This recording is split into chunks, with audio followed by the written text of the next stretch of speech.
global economic challenges. We also had the chance to meet with some Canadian investors into Mexico, finance investors and the investors from the mineral sector, and had a good opportunity to discuss those opportunities and how we can continue to work together. So, Pepe Tonio, don't know if you have anything. Yes. Thank you. I want to thank Minister Morneau for inviting us here and accepting us that we come. For us, it's very important, our relationship with Canada. And we had a very productive morning talking to the people in the ministry and, as he mentioned, to investors in the finance sector and in the mining sector. So I'm very grateful that for a very productive morning, and thank you, Bill, for having us here. So guys, we have about 20 minutes for questions, but we also have a reporter from Mexico, Isabel, that I think has a question. Okay. It's terrible. We're getting room audio, not mic audio.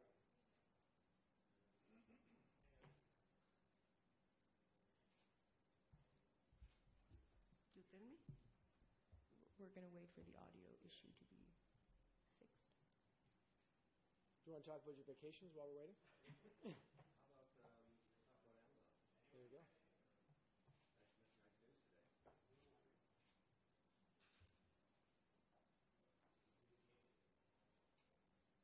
Maybe we get closer to the mic. Okay. So, Isabel, your question.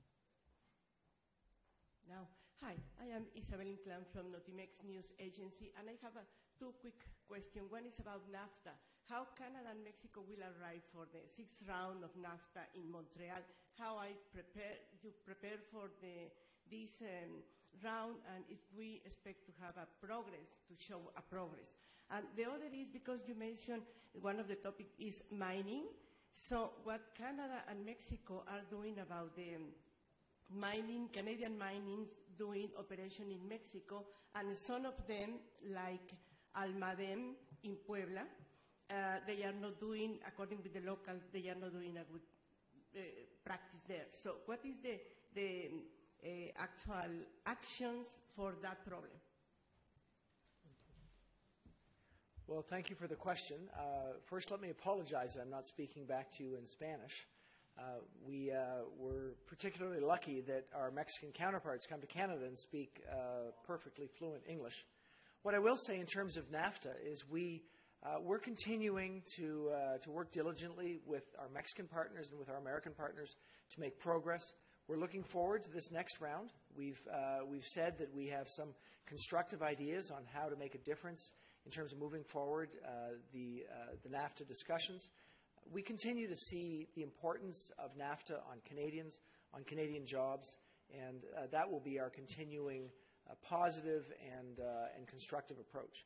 With respect to mining companies, Canadian mining companies in Mexico, we had a really good discussion this morning talking about some of the significant investments that they've made and some of the challenges they face, but they were all positive about the opportunity to continue investing in Mexico. Perhaps I can let Secretary González spend a little more time on that.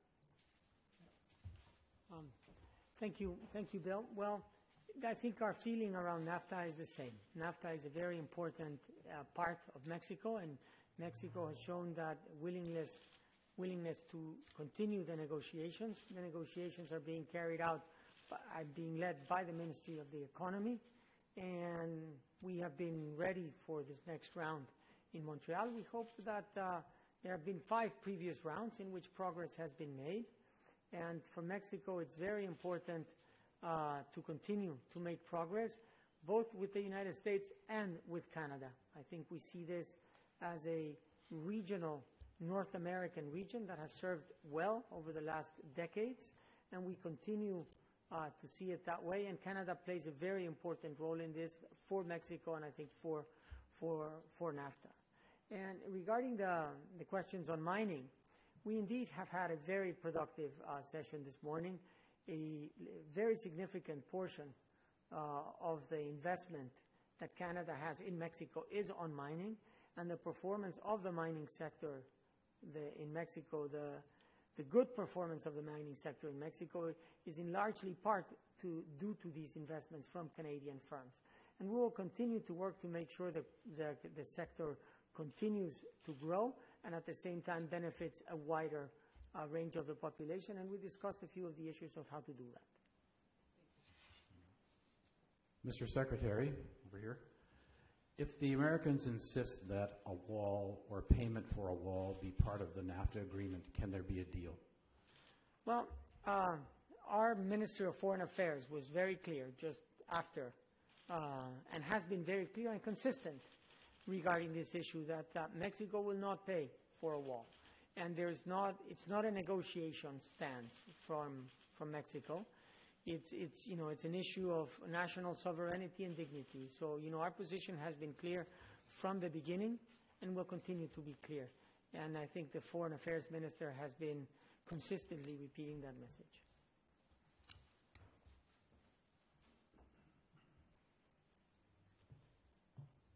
Minister Morneau, what are you telling business leaders in the country about how the government will support them if NAFTA is terminated? We're very focused on what I've called our Plan A, and that is making sure that we continue to be constructive at the table and get to a better NAFTA agreement that's going to be beneficial for Canadians, for Americans, and for Mexicans. So that is absolutely our direction. We of course, plan for every scenario, but what we really do is focus on how we can get to an agreement that's going to work for all Canadians. That's really the discussion I'm having with business leaders. What are the things that they can do to help to point out to the other countries that are involved in this discussion how beneficial NAFTA's been, how many jobs it's created in Canada, how many American jobs rely on trade with Canada and with Mexico, and similarly in Mexico. So that's an important role for Canadian businesses to play, and that's frankly been the discussion I've been having with them. Okay. Second question for you. Some of your time in Davos, you'll be meeting with countries also doing gender analysis for their budgeting. What kind of advice are you hoping to get? We have been talking about our focus in our budget this year, which will be looking very concretely at how we can ensure growth in our economy by making sure that women are successful in our economy. It's been something that we started last year with a gender-based analysis of all the things we took into the budget. And this year we'll be coming forward with concrete measures that are going to help women to be more successful in our economy. What I'll be talking to some of my international colleagues about is their experiences in doing the same thing, their efforts to actually improve workforce participation or equality in terms of workforce equality, pay for work of equal value, and how they've made progress on advancing women in their economy. So comparing and contrasting, talking about the important things that we've already done in Canada and what our aspirations are. Thank you. Can you talk about some of the businesses that were at your meeting this morning? Was it industry groups or was it individual businesses? For instance, financial services, would it have been our big 5, big 6 banks? Yeah. Thank you. I think it was a fantastic group of businesses. In the first session was around mining, so many of the mining companies. They're all, I think, and in the afternoon, there were financial services companies, banks, and funds as well. What they had in common is that they all had an interest and investments in Mexico. So it was a very good forum to see how we can deepen and strengthen the relationship, their investments, our interchange in Mexico and Canada. So, we discussed quite a few range of issues. We provided a scenario and a general viewpoint of how the Mexican economy is doing, and that's how we opened the session, and then we had an open dialogue on specific issues. So, and I think in Canada, of the businesses that are there, especially on the financial services side, I think it's Scotia. So were you talking to businesses that are already there and ones that we wouldn't know that don't have investments there yet? Well, at this point, we concentrated mostly on businesses that have business there. Those were the ones on both of the sessions. So those were the businesses that we concentrated on. And is there? I know you said mining. It's big. Is financial services bigger than we tend to think of it here in terms of Mexico? Well, no, I mean, Scotia is a very large bank in Mexico. It plays a very important role in the financial sector in Mexico. There were others, let me keep the names, but there are others firms that have very important investments in Mexico, especially in infrastructure.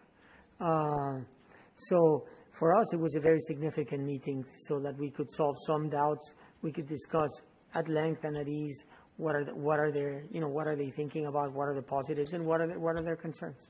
Okay. And generally speaking, then when you say funds, you were referring to the pensions? Is that Yeah. a fair? Right. Okay. Thank you very much. Thank you. This question is for Mr. Morneau. The Bank of Canada said Wednesday that NAFTA uncertainty is already having a considerable negative economic impact on business investment here in Canada. It's even baked these impacts into forecasts. How do you plan to keep crucial business investment cash from being diverted out of Canada during this period of uncertainty? The bank referenced the fact that having negotiations on NAFTA creates some level of uncertainty. Clearly, what they're starting from is an understanding that NAFTA has been a big positive and that investors see that as a positive, and any level of prospective change is something that causes people some pause. What I can say is that the Canadian economy is in the best position to be having these discussions. We are coming off a year where we created 422,000 new jobs. We've got the lowest unemployment rate since 1976, and a strong economic opportunity this year, 2018. So that allows us to go into these discussions thinking about how do we make sure that Canadians continue to do well. You know what we're trying to do, make sure that middle-class Canadians are successful, that people can reach for opportunities to do better. We see NAFTA as a positive way of improving our trading opportunities, which is going to help Canadians. That's really the key area of focus. I think the Bank of Canada is identifying the fact that we need to keep working on that. That's really important. Their decision yesterday was a reflection of a strong economy, and our job is to keep that economy successful, Canadians, by doing things like executing on improved trade agreements. Last question. You mentioned sticking to Plan A in an earlier answer, Mr. Morneau. What's Plan B? We recognize that in any discussion with a partner, what you're trying to do is constructively get to an answer that's positive. So that is squarely what we're focused on. So myself and all my colleagues, and in particular Chrystia Freeland, our Minister of Foreign Affairs, who's focused on this, is thinking about how we can improve NAFTA, how we can get through issues that there might be some difference of opinion on in a way to get to a better answer. What my job, of course, is to do is to think about how we can ensure that the economy is successful for the long term. So we do look at the economic impacts of any NAFTA discussion in order both to inform us on how we can improve and to think about any challenges that a long discussion might present. That, of course, is a confidential part of our analysis. And we're very focused on as I said, Plan A, on making sure that NAFTA continues to provide the great jobs that it's done for the last generation or two, and in fact, that we even do better. So have you run models about what will happen if there's no NAFTA? The job of the Department of Finance is to run models on everything. So we take a very close look at how we can continue to focus on improving our economy. So we have an understanding of a sector by sector impact on how we can make a positive impact on our economy, on jobs, and that'll be continuing. That will continue to be our approach to this analysis. Be prepared. Be ready to have constructive discussions and understand the impacts, potentially both positive and challenging, that any discussion can present. Thanks, guys. So thanks very much. Thanks for being here. Thank you. Okay.